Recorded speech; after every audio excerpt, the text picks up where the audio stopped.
More and more people are looking for ways to earn income from home. They're looking for flexibility and they're looking even for a side income with rising inflation and cost of living. So let's get into why insurance is something that maybe you should consider. But also, if you're going to consider any business, these are some of the reasons that I see agents fail time and time again. A lot of these reasons are the same reasons that I see businesses in general fail. In USA and Canada, small businesses have a huge failure rate. Most do not last over 5 years. And these are some of the common reasons that I see over and over across the insurance industry, but across the business world in general. So number one is lack of proper training and onboarding. So people often get into business and they don't have training. Now, when I talk about insurance, I'm not always talking about training on products and solutions. A lot of times it's learning how to sell. It's learning how to connect with the client, ask better questions, present better. Those are some of the key things that you really need to know to be an effective insurance person or work in finance. This is something that across the business world is a problem. When I first went into automotive, I did not know anything about automotive. We actually bought our first business from an existing person.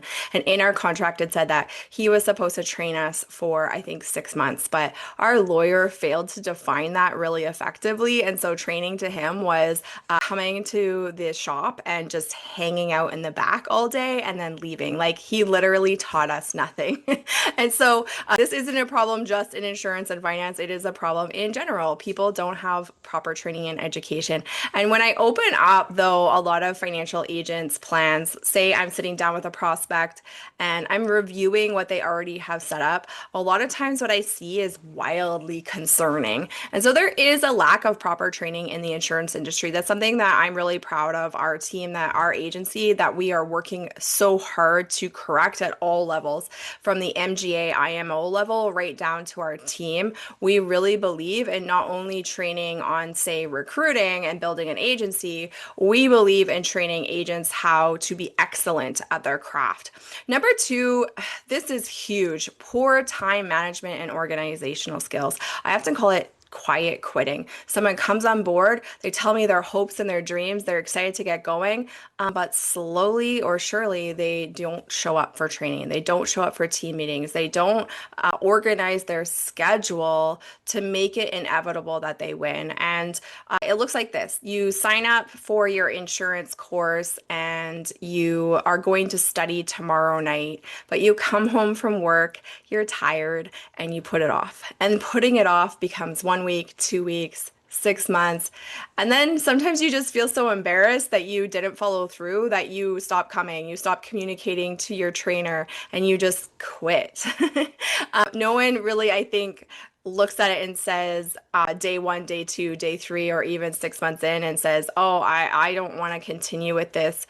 It's usually because they actually lack the development of their schedule so that winning is inevitable. When you're first starting anything new, most people start insurance or finance as a part-time gig. I started part-time. It was like, the income that I was earning was security for my family. And so I needed that transition. I needed to learn the ropes, build up my income base, and then transition to full-time. So at first, it can be a lot, right? And especially if you have kids and other responsibilities, this is now a new thing that's competing for your time. And so you really need to be organized and you need to communicate to your family why you're suddenly working more, because it's short-term pain for long-term gain. And so a lot of people have this problem. There's a fine line between being unemployed and being self-employed.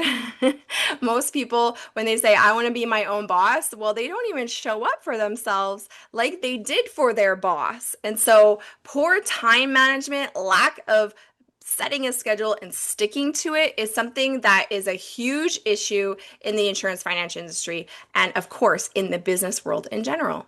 Number three is the inability to maintain client relationships. A lot of times I sit down with people and they haven't talked to their agent or their advisor for a really long time. They just sell them an insurance plan and they never talk to them again. I like to build a relationship with my clients. I always say, hey, we should be meeting at least once a year. Now, that doesn't mean that everyone listens, not everyone follows through, but I for sure send them an email at least every single year and say, hey, it's time for us to book our annual review. So having those, again, organizational skills, those systems in place so that you can maintain those client relationships. Something that we're working on in our agency right now for myself and my team is having a client portal so that they can log in and they can learn different financial strategies. They can see all of their stuff in one area. It takes a lot of work to do that stuff. It takes honestly a lot of money for me to set up all that stuff, but it's important to me to maintain those client relationships. And so a lot of agents, people in the finance industry, they just are like one and done, and they never talk to that person again.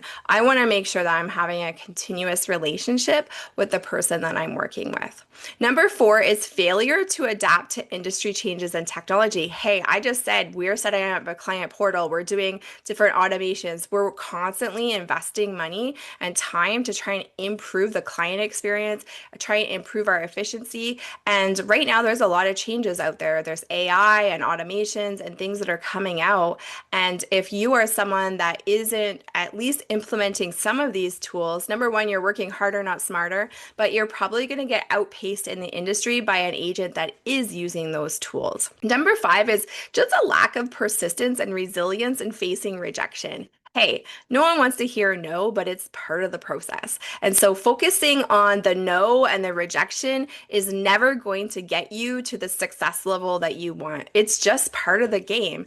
You've got to run the averages. You've got to talk to a lot of people. You've got to get a thicker skin. And if you're mission driven, which you should be if you're in finance and insurance, putting that client or that person first, saying, I am willing to be uncomfortable and to ask the hard questions and to ask the meeting and to follow up because I believe that this person, this family deserves to have financial success. I believe that this person needs protection, and it's my duty, my service, my responsibility to continue to reach out to them. And so I look at it that way. That makes me a little bit bolder. I'm like, if I don't reach out to them and something happens to them and I see a GoFundMe on Facebook, I did not do my job. Now, if I reached out to them and they didn't want to meet with me and I see a GoFundMe on Facebook, I can rest easy. So being mission driven, I think, is really important to overcome that. But just accept that there's going to be no's. You cannot have success without failure. That's the whole point of rising through, is that we rise through the hard times. We rise through the discomfort.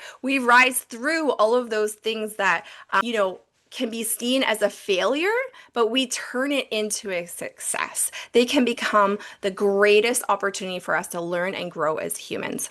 And so a lot of folks just really don't have a thick enough skin, and they just do not persist. They're not resilient enough. But that is a skill that you can learn. That is something that you can continue to work on and develop. If you're listening to this podcast, I know you're that person that's working on it. And so I'm wishing you success in that journey. It's something that, hey, even me, years and years into business, I've been in business for over 20 years now, in some capacity, not in finance, but being told no is part of that problem.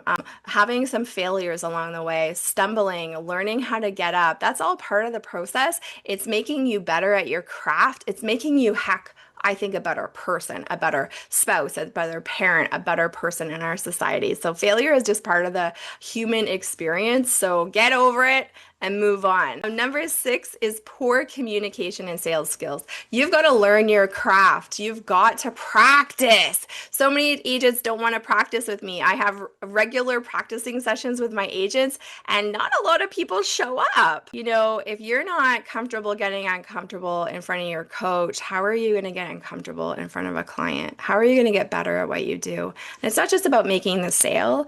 It's about getting better at having that person see the value and the need in the solution that you're providing. And so the better that we get, the more people we're able to help. And so working on your craft is really, really important.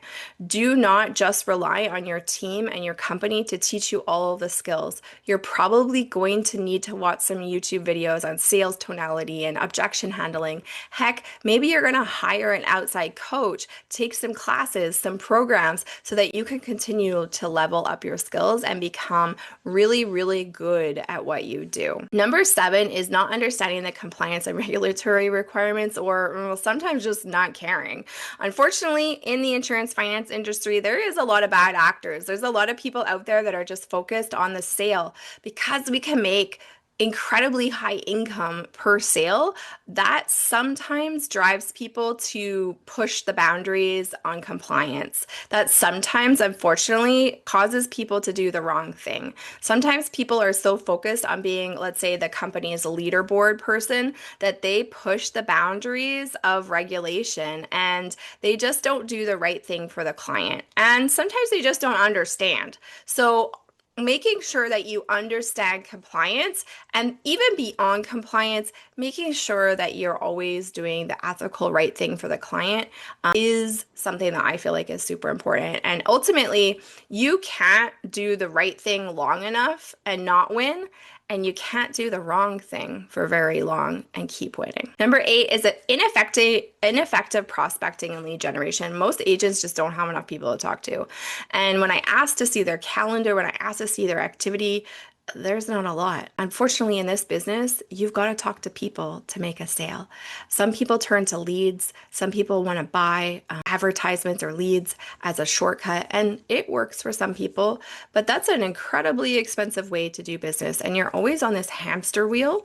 I teach a 3-part process to my team. We've got outreach, attraction, and then intentional paid marketing. And so this is a combination. This is a business. And so we're going to have to go at it a couple different ways. We're going to have to be strategic about it, but we actually need to reach out to people and ask, are they open to look at our product, service, or opportunity? You know, we've got to get more people in the pipeline because again, not everyone's going to say yes. It's not going to be the right time for everyone. And that's just a problem across the business world in general. Most businesses don't open and then hope to have no one come in the door, right? Like you open a restaurant, you invest all the money to do that. You're hoping people are coming through the door. And unfortunately, if there's not enough people, there's no business. And that's the same in insurance and finance. We've got to continuously be working on ways to connect to more people so that we can actually have the sales, put the plans in place to earn the income required to keep going. And so not enough people really understand that when they're coming into business. And this in insurance in particular is something where a lot of companies or teams oversell the fast money. And so when someone comes in and they don't make $10 million in the first week, they're like, oh, I quit, right? So if you're an agent that's in a building agency mode, don't oversell the income opportunity. Now, don't get me wrong. Don't hear what I'm not saying. We can make tons of money in insurance and finance. It's one of the best ways I think to build income. It's one of the best ways to build residual income. And especially when I compare it to the operational cost of, let's say, my automotive business. My automotive business, yeah, we did millions of dollars of years in sales, but we also spent hundreds of thousands of dollars every single month to keep that machine going. In insurance, you can get a license for a couple $100s and your monthly recurring business costs are under $100 generally. So really understanding that there's going to be a learning curve. You're not going to probably make $1 million in your first year. Can you make $1 million in the finance industry? Absolutely. Mitigate your expectations and understand that this is a long game. If you were going to go to university right now to get a job, you would be putting in at least 4 years of committed work without any income.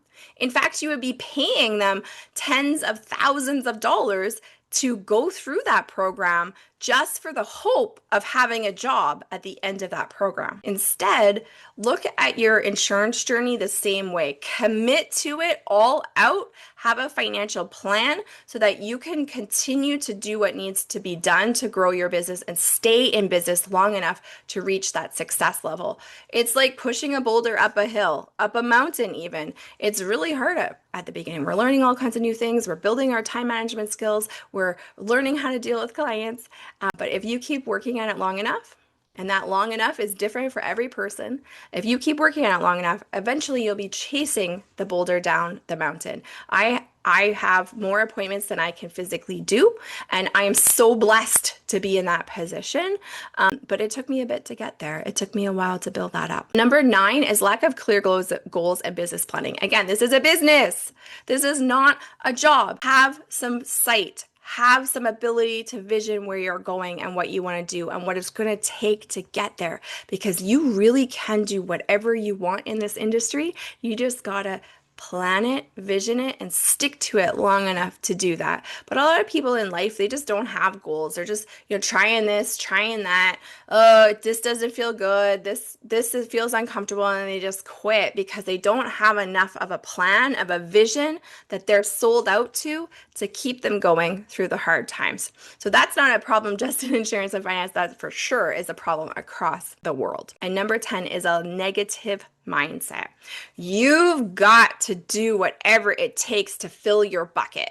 In insurance, in finance, in business, you're out there, you're getting no's, you're beating the trails, you're trying to learn things. And, sometimes it's like, all of these things are taking from your energy, okay? But you've got to intentionally fill that back up. You've got to have a positive mindset. You've got to know that if you do the right thing long enough, you will win. You've got to know where you're going, and you've got to get rid of that negative mindset. So you're doing the right thing by listening to a podcast. Keep at it. Listen to good things. Read good books. Make sure that, I turned my time where I'm doing the dishes and I'm walking the dog and I'm driving my kids to school.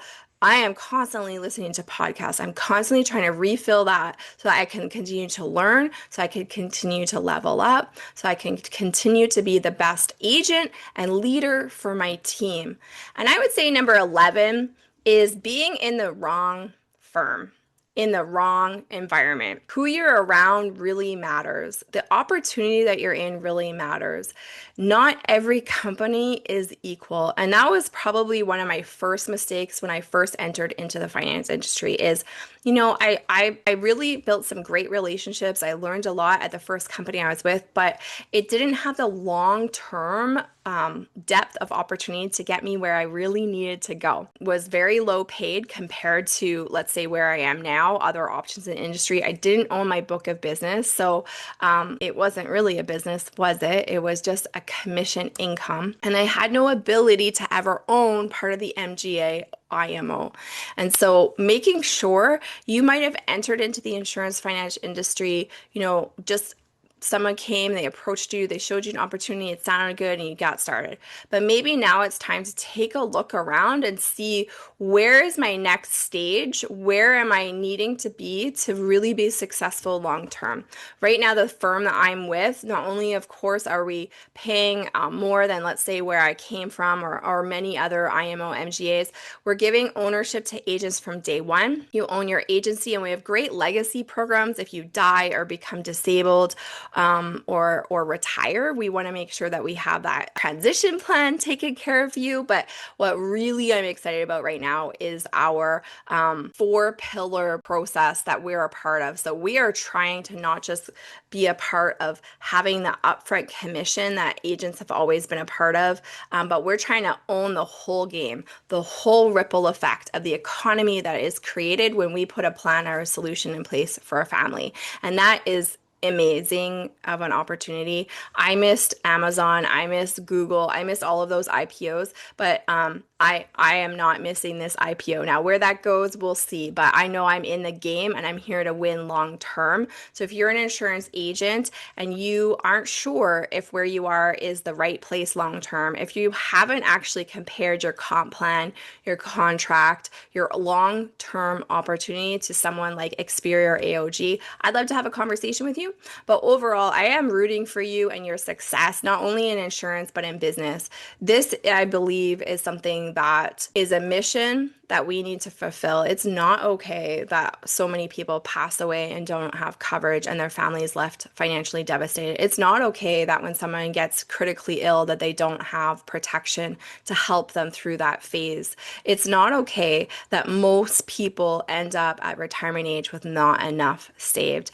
And if you're a person that's on a mission to help fix that, or if heck you're thinking, I need to fix that in my own life, I'd love to have a conversation with you. But these are the reasons that I see most people fail in business in general over the last 20 years, but also some specific to the insurance industry and finance industry. So I hope this was helpful for you. Keep rising up and have a wonderful day.